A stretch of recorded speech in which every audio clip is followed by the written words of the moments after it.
In the early hours of May 8, 2026, Ukrainian mechanized brigades punched through the Surovikin line near Tokmak, breaching fortifications that Russian engineers spent 14 months constructing at a cost exceeding $2 billion. Within 72 hours, Ukrainian forces advanced 11 kilometers, captured 3 strategic road junctions, and encircled approximately 4,000 Russian troops in what Moscow is now calling a tactical regrouping. This isn't just another incremental gain on a static front line.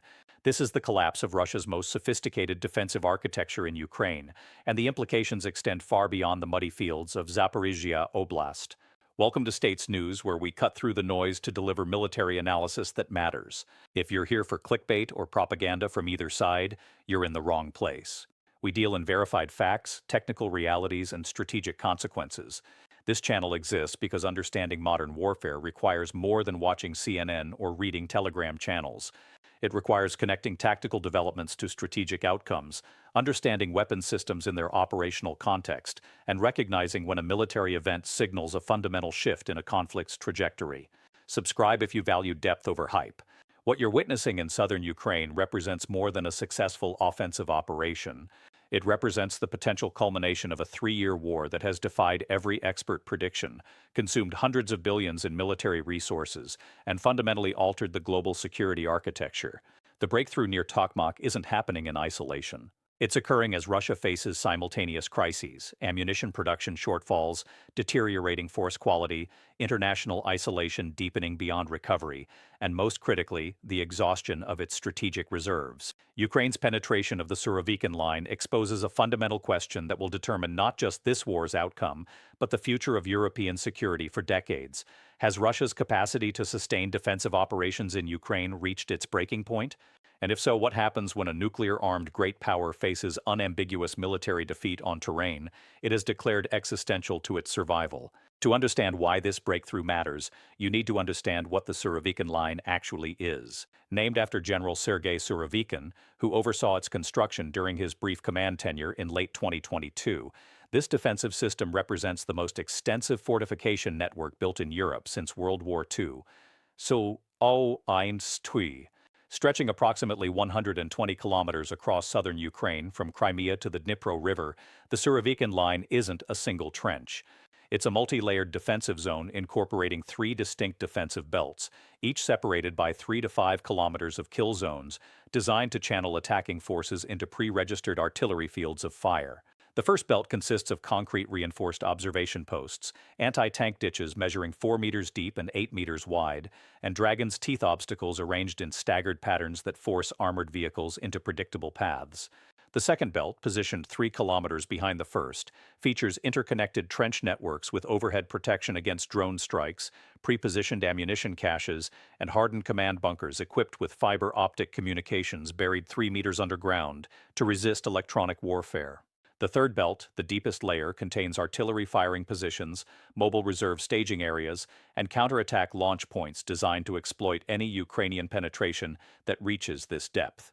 Russian military planners invested approximately 12,000 engineer hours per kilometer constructing this system. They deployed thermobaric mine systems, TM62 anti-tank mines in densities exceeding 400 per kilometer, and remote mining systems capable of creating instant minefields to seal breakthrough attempts.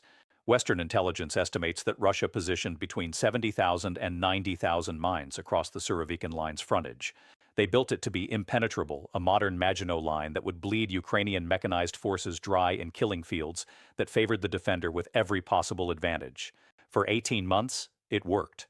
Ukrainian offensives in summer 2023 broke themselves against these fortifications, advancing barely 5 kilometers at costs that couldn't be sustained.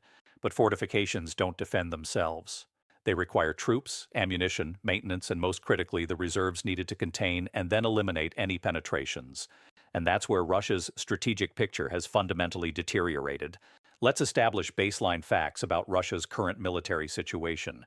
Since February 2024, Russia has sustained casualties exceeding 37,000 killed per month, according to declassified U.S. intelligence assessments. That's 444,000 casualties annually, a rate that exceeds Russia's peacetime military accession by approximately 200,000 personnel per year. Russia is losing more soldiers than it can recruit, and the quality gap is widening catastrophically. In 2022, Russia mobilized 300,000 reservists with prior military service. In 2023, that figure dropped to 220,000, with increasing percentages having no combat experience. In 2024, Russian recruitment drives are offering bonuses exceeding 10 million rubles, approximately $110,000 in some regions, yet still failing to meet monthly quotas. The Russian soldiers manning the Surovikin line today aren't the relatively trained forces that built it. They're hastily mobilized recruits, many with less than 6 weeks of training, facing Ukrainian brigades that have spent 2 years learning combined arms warfare against the most extensive defensive network in modern history. Then there's ammunition. Russia fired approximately 10 million artillery shells in 2022, drawing down Soviet stockpiles that numbering approximately 17 million rounds at the war's beginning. In 2023, Russian artillery fire decreased 30% as stockpiles depleted faster than domestic production could replace them. Russia's current artillery production capacity sits at approximately 2 million shells annually, according to European intelligence assessments. That's insufficient to maintain the fire densities that made the Surovikin line effective. Ukrainian forces reported that Russian artillery fire during the May 8th breakthrough was 60% below the rates they experienced during the 2023 offensive. The defensive system still stands, but the fires that made it lethal are guttering out. Now let's talk about what actually happened at Tokmak, because the tactical details reveal strategic truths. Ukrainian forces didn't achieve this breakthrough through some miraculous new wonder weapon. They achieved it through methodical, grinding attritional warfare that exploited every Russian weakness accumulated over 3 years of high-intensity conflict. The breakthrough began with a 48-hour electronic warfare campaign that systematically degraded Russian communications across a 20-kilometer frontage. Ukrainian operators using modified Bukovel AD systems jammed Russian tactical radios, disrupted GPS signals guiding Russian artillery rounds, and most critically suppressed the commercial drone networks that Russian forces depend on for battlefield surveillance.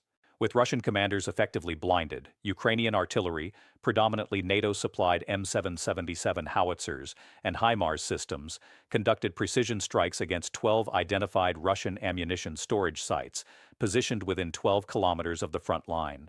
This wasn't random shelling. This was targeting based on months of reconnaissance that identified exactly where Russian forces stored the artillery rounds needed to defend against a breakthrough attempt. When Ukrainian mechanized brigades began their assault on May 8th, Russian artillery units discovered their ammunition bunkers had been destroyed, their resupply routes were under constant UAV observation, and their fire support capacity had been cut by an estimated 70% before the battle even began. The actual assault employed combined arms tactics that demonstrate how far Ukrainian military capabilities have evolved. Ukrainian engineers created breach points through the minefields using UR-77 Meteorite mine-clearing systems and British-supplied Python rocket charges, establishing 4 separate lanes through the obstacle belts. Immediately behind the breaching teams, Ukrainian T-64 and Leopard 2 tanks advanced under suppressive fire from Bradley infantry fighting vehicles equipped with 25mm chain guns that systematically engaged Russian observation posts and anti-tank positions. The key innovation was integration. Ukrainian drones provided real-time targeting data transmitted directly to artillery fire direction centers that could deliver precision fires within 90 seconds of target identification. When Russian forces attempted to maneuver reserves to seal the breach, Ukrainian loitering munitions, primarily Polish-supplied Warmate systems, struck Russian armored vehicles before they reached defensive positions. This is combined arms warfare functioning as designed, and Russian forces that once possessed similar capabilities in the war's early phases no longer have the training, communications, or coordination to execute comparable operations. Within 36 hours, Ukrainian forces had penetrated all 3 defensive belts and were operating in Russian rear areas, something that hadn't occurred since Ukraine's Kharkiv offensive in September 2022. Russian commanders ordered a withdrawal from forward positions to avoid encirclement, but the withdrawal rapidly deteriorated into a rout as Ukrainian forces interdicted retreat routes with artillery and drone strikes. By May 11th, Ukrainian troops had advanced 11 kilometers beyond the Surovikin line's 3rd belt and captured Tokmak itself, a logistics hub that Russian forces considered essential to maintaining their entire southern defensive position. But here's where tactical success reveals strategic crisis. Russia cannot reconstruct the Surovikin line. The engineering resources, the ammunition stockpiles, the trained manpower required to build and defend such fortifications no longer exist in quantities necessary to establish equivalent defensive positions further east. Russian military bloggers, often more honest than official sources, are openly discussing the absence of prepared fallback positions. The Russian defensive line now runs through open terrain that offers minimal natural obstacles and hasn't been fortified because Russian planners never believed the Surovikin line could be breached. This creates a military situation fundamentally different from the grinding attritional warfare that characterized 2023 and early 2024. Russian forces are now defending territory without the force multiplying effects of prepared fortifications, without adequate artillery ammunition, and without trained reserves capable of conducting effective counterattacks. Ukrainian forces, conversely, are operating with improving combined arms proficiency, increasingly sophisticated NATO equipment, and most importantly, momentum. In military operations, momentum matters. Armies that believe they're winning fight differently than armies convinced they're losing. The strategic implications extend beyond the immediate battlefield. Russia's entire defensive concept in Ukraine was predicated on making the war too costly for Ukraine to continue, bleeding Ukrainian forces against impenetrable fortifications until Western support wavered and Kiev accepted a negotiated settlement that left Russia holding conquered territory. The Surovikin line was the physical manifestation of that strategy. Its breach doesn't just represent a tactical defeat, it represents the collapse of Russia's theory of victory. What comes next is the most dangerous phase. Russia faces three options, none attractive. First, they can attempt to establish new defensive lines further east, but without the time, resources, or terrain advantages that made the Surovikin line formidable. Second, they can commit their remaining strategic reserves, perhaps another 100,000 troops, in a desperate attempt to stabilize the front, but this depletes the forces they need to maintain internal security and defend other borders. Third, they can negotiate from a position of weakness, accepting terms that will be seen domestically as humiliating defeat. There's a fourth option, unspoken but impossible to ignore: escalation beyond conventional warfare. Russia possesses the world's largest nuclear arsenal, approximately 6,000 warheads, and has repeatedly signaled its willingness to use tactical nuclear weapons if it perceives existential threats. Vladimir Putin has explicitly stated that Russian territorial integrity, which officially includes the occupied regions of Ukraine after their illegal annexation, constitutes a red line.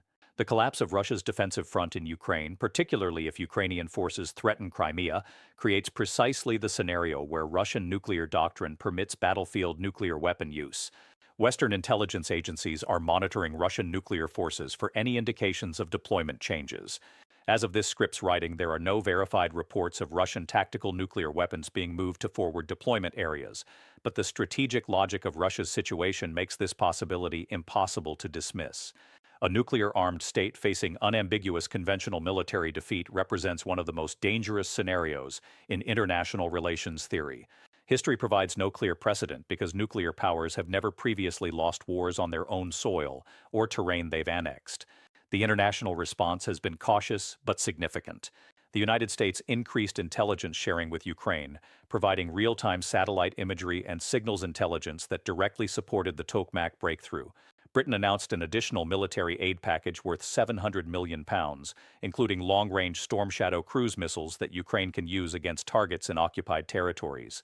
Germany, despite its previous hesitation, greenlit the transfer of 50 additional Leopard 2 tanks. The Western alliance is reading the same intelligence that shows Russian military capacity degrading, and they're betting that supporting Ukraine's offensive momentum will lead to a more favorable war termination than extended stalemate. China's position merits attention. Beijing has maintained carefully calibrated neutrality, neither condemning Russia nor providing the military support that could alter the war's trajectory. But Chinese strategic planners are drawing lessons from Russia's performance. They're observing that modern combined arms warfare requires integration, training, and logistics that Russia lacks despite its theoretical military power. They're noting that Western precision-guided munitions fundamentally alter defensive calculations. Most importantly, they're recognizing that territorial conquest against a determined defender with great power backing is exponentially more difficult than Cold War-era planning assumed. Taiwan is watching Ukraine, and so is the People's Liberation Army. Now let's address complications and uncertainties, because military analysis requires acknowledging what we don't know. First, Ukraine's breakthrough at Tokmak doesn't automatically translate to operational success across the entire front. Russian forces still hold strong positions in eastern Ukraine, particularly around Donetsk, where different terrain and force dispositions create different tactical realities. Ukrainian forces excel at combined arms operations on open terrain, but urban warfare remains grinding, costly, and unpredictable. Second, Ukraine's sustainment capacity remains uncertain. They've achieved a breakthrough, but can they exploit it? Ukrainian logistics are stretched thin, ammunition stocks require constant Western resupply, and casualty rates, while lower than Russia's, still impact Ukrainian force generation. Breaking through is different from breaking out, and Russian forces have demonstrated resilience before, reconstituting defensive lines after defeats that appeared decisive. Third, Western support, while currently strong, isn't guaranteed indefinitely. Political dynamics in the United States, the primary military equipment supplier, remain unpredictable. European economies face pressures from energy costs and economic stagnation that could erode public support for extensive military aid. Ukraine's offensive must produce politically significant results, such as liberating major population centers or threatening Crimea, to maintain Western backing through another winter. Fourth, we must acknowledge alternative interpretations of these events. Some military analysts argue that Russia is conducting a deliberate strategic withdrawal, trading space for time while preserving combat power for future operations. This interpretation suggests that Russian forces are avoiding decisive engagement, falling back to more defensible positions, and preparing for a protracted conflict that exhausts Ukrainian resources and Western patience. While current evidence doesn't strongly support this interpretation, dismissing it entirely would be analytical hubris. Russia retains significant military capacity that shouldn't be underestimated. Their nuclear arsenal remains intact. Their domestic defense production, while inadequate for current needs, is expanding. Their society has demonstrated surprising tolerance for casualties that would collapse Western governments.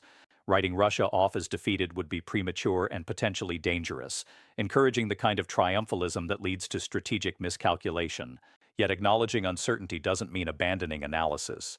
The breakthrough at Tokmak represents a significant inflection point in the Russo-Ukrainian War because it demonstrates that Russia's military capacity is degrading faster than its ability to regenerate forces, fortifications, and fighting power. Wars don't end with single decisive battles. They end when one side loses the capacity to continue fighting effectively, when the costs exceed any conceivable benefit, when domestic support collapses, or when external powers force settlement. Russia is approaching multiple thresholds simultaneously. The strategic question isn't whether Russia can win in Ukraine anymore. That question was answered somewhere between the failed Kiev offensive in 2022 and the failed counteroffensives in 2023. The question now is how Russia loses, what that defeat looks like, and what a defeated Russia means for global security architecture. A Russia that loses conventionally but maintains regime stability might seek accommodation with the West, accepting reduced influence in exchange for economic rehabilitation. A Russia that loses amid domestic upheaval might fracture, creating unprecedented instability across 11 time zones and thousands of nuclear warheads. A Russia that escalates to prevent defeat might trigger confrontations that nobody wants but nobody knows how to prevent. Ukraine's breakthrough near Tokmak matters because it forces these questions from theoretical speculation to immediate strategic planning. Western policymakers must now consider not just how to help Ukraine win, but how to manage Russia's defeat in ways that don't produce outcomes more dangerous than the war itself. This is uncharted territory. The Soviet Union collapsed, but not in the midst of a major war. Great powers have lost wars, but not when armed with weapons that can end civilization. The rules are being written in real time in the mud and blood of southern Ukraine. Looking forward, several developments bear close monitoring. First, watch Russian force deployments. If Moscow commits strategic reserves from other military districts, particularly the Eastern Military District facing China, that signals desperation and creates vulnerabilities elsewhere. Second, monitor Russian domestic information space. Increased censorship, arrests of military bloggers, or nationalist mobilization rhetoric could indicate Kremlin preparation for escalation or regime crisis management. Third, track Western military aid packages. Increases in lethal aid, particularly artillery ammunition and armored vehicles, suggest Western confidence in Ukrainian offensive success and commitment to pressing advantage. Fourth, watch the nuclear signals. Any Russian movement of tactical nuclear weapons to Belarus, any exercises involving nuclear-capable delivery systems, any rhetoric from Putin specifically invoking nuclear doctrine requires immediate attention. This doesn't mean panic, but it means recognition that we're operating in a space where miscalculation carries civilization-ending consequences. The Tokmak breakthrough isn't the end of the war. Wars don't end with single battles. But it may be the beginning of the end, the moment when Russia's capacity to defend conquered territory collapsed faster than its ability to regenerate combat power. History suggests that such moments, once they arrive, accelerate rapidly. Defensive positions that held for years suddenly crumble in weeks. Forces that seemed formidable reveal themselves as hollow. The psychological shift from defense to retreat to rout can occur with startling speed once soldiers conclude that they're fighting for a lost cause. We're watching that process unfold in real time, documented by satellite imagery, combat footage, and the brutally honest assessments emerging from Russian military bloggers who know their audience won't tolerate propaganda when their relatives are dying in Ukrainian kill zones. This channel will continue tracking these developments, providing the technical analysis and strategic context that mainstream media often lacks. The next few months will determine whether this breakthrough becomes a breakthrough in the strategic sense, the inflection point that historians identify as the moment when Russia's war in Ukraine became unwinnable. Subscribe to follow that analysis as events unfold. This is States News, where we understand that modern warfare isn't about heroes and villains. It's about logistics, training, morale, and the brutal mathematics of attrition. And right now, that mathematics is working against Russia in ways that may soon become irreversible.